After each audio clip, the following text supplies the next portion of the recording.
Sustainable polymers. From renewable biopolymers to advanced materials.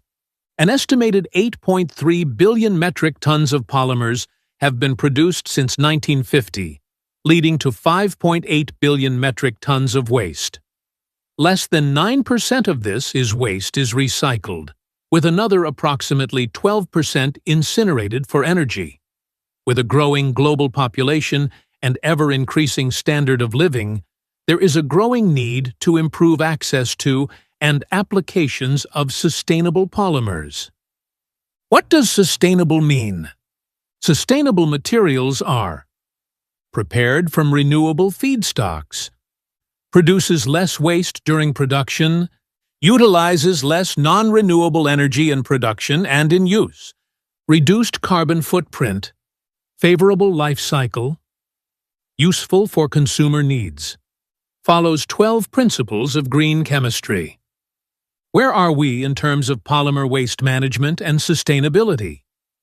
Bio-based polymers accounted for only 2% of the global production in 2025. Most widely manufactured bio-based polymers include bio-PET, where only the ethylene glycol component is bio-based, bio-PE, prepared through the fermentation of sugars, bioethanol, polylactic acid, PLA, has received the most attention in that it has achieved the greatest commercial success. Lactic acid can be produced by fermenting sugars, resulting in low molecular weight PLA. Lactide dimer, dehydration and dimerization of lactic acid. Ring opening polymerization are used for PLA synthesis. PLA has been shown to have an improved life cycle assessment over PET and polypropylene. Issues with PLA are limited biodegradability, cost, hydrolytic stability, lower strength, and brittleness. Some issues are overcome through blending. So, what are some other options for sustainable polymers? Lignocellulosic biomass is a potential feedstock for sustainable materials and monomers in a top-down approach. Lignocellulosic biomass is composed primarily of cellulose, 40 to 60%, hemicellulose, 10 to 40%, and lignin, 15 to 30%. Feedstock dependent. Cellulose and hemicellulose are oxygen-rich, while lignin is aromatic-based.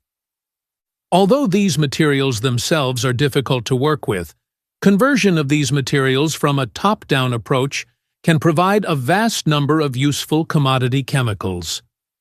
Acid-catalyzed conversion of cellulosic biomass can lead to several classes of useful materials. Control of the extent of hydrolysis provides different classes of compounds. Each of these subgroups of materials can then lead to their own applications and new polymers or products. Lignin represents one of the few renewable sources of aromatic compounds, phenolic derivatives. They are mostly used for energy production, up to 98% of approximately 70 tons annually produced. Depolymerization of lignin, pyrolytically, catalytically, or enzymatically, could provide several useful feedstocks. However, these processes are not economically feasible yet.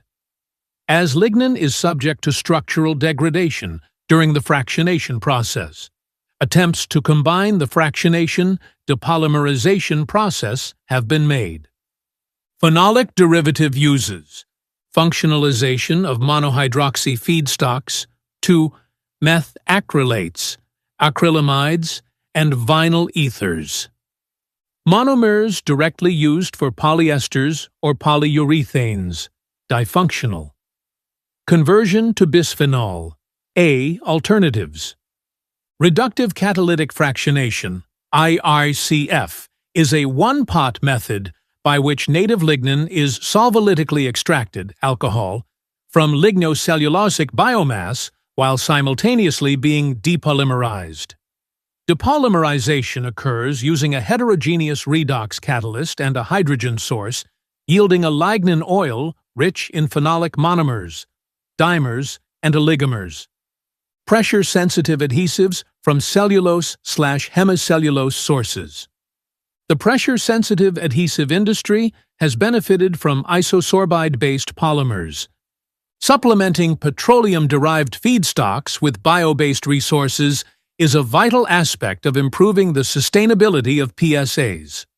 For example, self-adhesive gel materials were prepared via bulk polycondensation of a dimerized fatty acid and isosorbide. Acetylated acrylic isosorbide, AAI, was prepared in 2 steps using common reagents without the need for column chromatography. Pressure-sensitive adhesives from lignin. Development of high-performance pressure-sensitive adhesives, PSAs, from chemicals directly obtained from raw biomass deconstruction. Monomer obtained from real biomass, poplar wood depolymerization, followed by minimal purification steps, filtration and extraction, produced 2 aromatic compounds, 4-propylsyringyl and 4-propylguaiacol, with high purity and yield.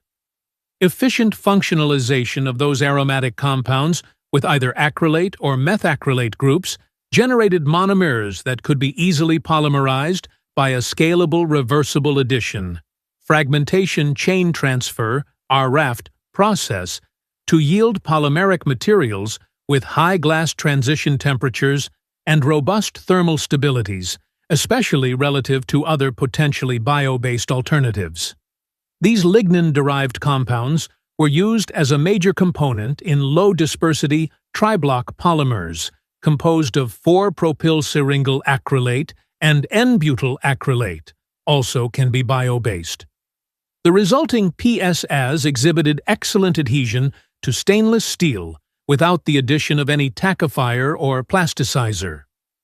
Biodegradable hot melt adhesives, polylactic acid, PLA, and polycaprolactone, PCl, have been used in hot melt adhesive applications.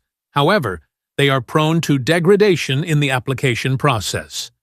PBS, polybutylene succinate, could serve as an alternative if the correct comonomer is utilized to tune the final properties. Scientists found that isosorbide can be used to improve the polarity of the polyester, resulting in polymers exhibiting TGA degradation temperature, TD values, in excess of 350 degrees Celsius. Average molecular weight values were found to be on the order of 61 to 95 kilograms per mole, GPC.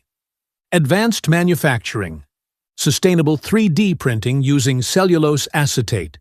3D printing with cellulose has been achieved, but it is difficult due to the low solubility of cellulose in various solvents. Cellulose acetate, Ca, has been utilized at much higher concentrations in 3D printing. Other advantages include the biodegradability of cellulose acetate and the potential for tailoring biochemical functionality on the 3D printed parts.